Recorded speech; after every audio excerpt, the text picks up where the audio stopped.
Hey guys, how's it going? It's the real Randy Chavez coming out with a stock video, and this is what I would be doing if I had more money. This is not investment advice. It's keeping things transparent. Just doing what I'm looking at doing.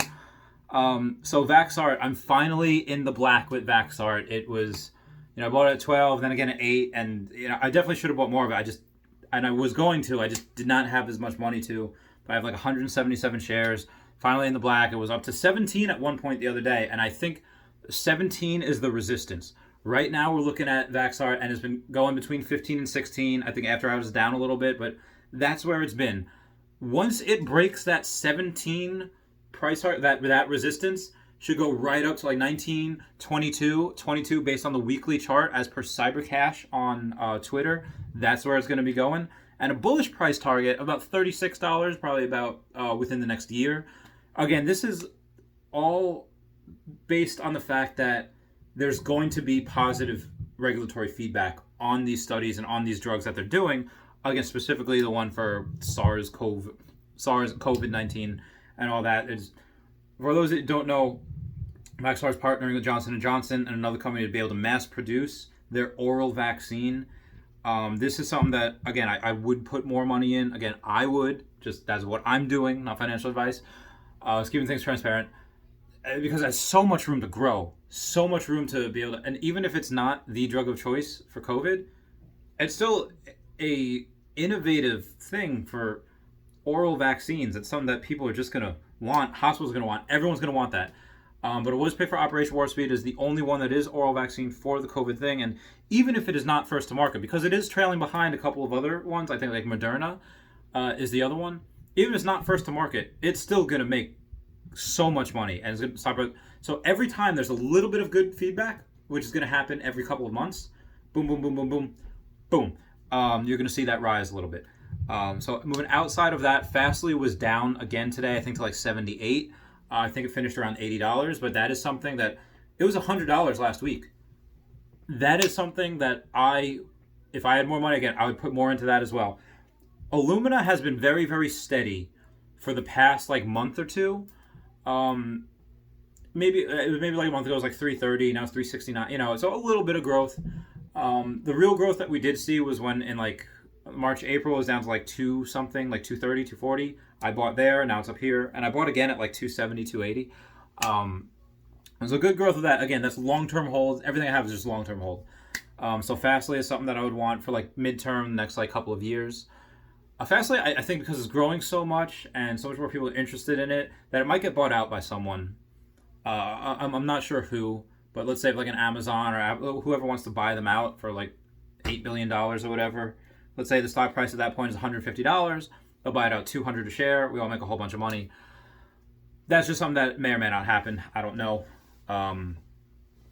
Speaking of buying out, I think Amazon should really buy out Rivian. I don't have Amazon. By the way, Netflix did not. Netflix still. A lot of people are watching it, but the analysts say like, oh, Netflix is going to have such a high standard of price per share profit, and they only do this much profit, and they don't hit it. Of course, so it went down like 10%, went down like 50 points.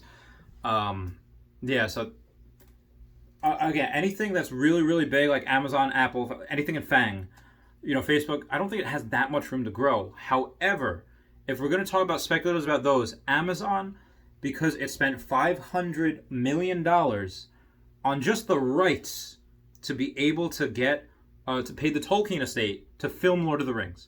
Now, they're going to do it. It's not a movie that they're doing. It's going to be an Amazon show on the Amazon streaming network. They're spending Game of Thrones money on this. $500 million just for the rights. Just for the goddamn rights. That's not including any of the actors, the writers, the producers, and the directors. And oh my God, there's so much money. I want to say it's very similar to where John Berthal, that played the Punisher, goes into like a comic book store. He's like, yeah, I want to get these comics. And then the nerd behind the counter is just like, no, you don't. You want this? You don't need this. Don't need this. You want this, and this. And he looks at John Berthal. He's like, do not fuck this up, because it is like you're playing like such an iconic character, like the Punisher. Yeah, good thing you want this nerd's advice, and he's giving it to you.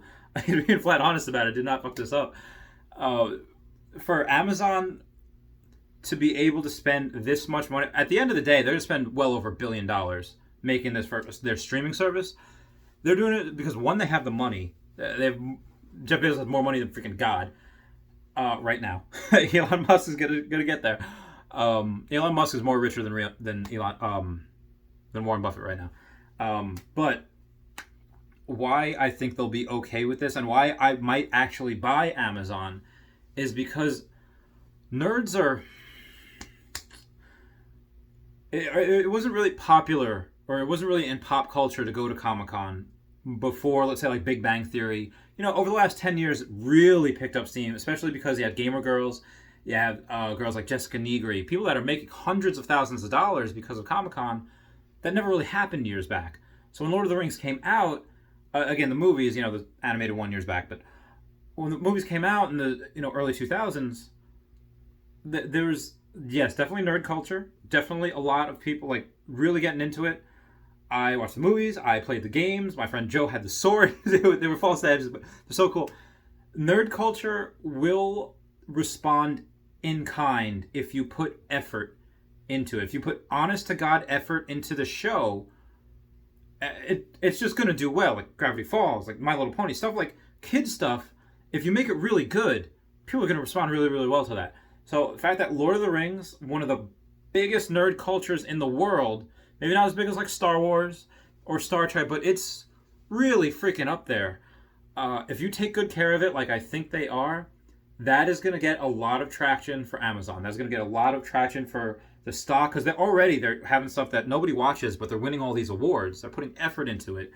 And yeah, Amazon's, if I were to bet the streaming service of what it was, like Hulu, Disney, but then Amazon is right there. Disney, Amazon.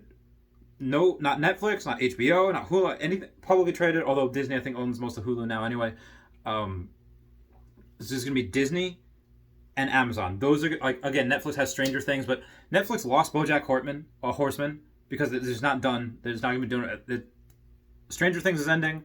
Yeah, they have Tiger King. Yeah, they have a bunch of other stuff, and everyone has Netflix. But Amazon is going to be that. The next, like, everyone watched Game of Thrones. Everyone is going to be watching this Lord of the Rings show. It's not going to happen for another couple of years, but mark my words, right now, that is what's going to happen. So anyway, outside of that, we have Vaxart going. I would mention Vaxart and Fastly. Tesla, you can get it for under $1,500 a share. I think that is very undervalued for this company right now, because it is something that, it's the calm before the storm. You see this moving sideways all week, and maybe a little bit early next week. July 23rd, to the freaking moon after they post that profit. I'm 99% sure they're going to. It's going to be insane. Q3 after that, then the next month after that, including the S&P 500, goes up again. Then 15 September is Battery Investor Shareholder Day. Through the roof again, long term. And then you have Q3, through the roof again. It's going to be. Then they're going to be like, oh, we're going to do 500,000 vehicle deliveries this year. Through the roof again. This is freaking insane. $1,500. Yes, I sold some of my Fastly at $80 when Tesla dropped to like $950. I was like, yeah, this is undervalued. And this is after I'd been buying at the top, like $1,000, $1,007, whatever, even up to $1,030. Went back down to $950. Boom, sold Fastly, got that. Same thing now. 50% later. Again, Fastly's too low for me to sell right now. If it's at 100, maybe I would, but this is the last time I honestly believe. Again, mark my words, and call me out if I'm wrong, but this is going to be one of the last times you're going to be able to buy Tesla for under $1,500. After 23 July, I don't believe you're going to be able to get that for Tesla again, unless they split. Square.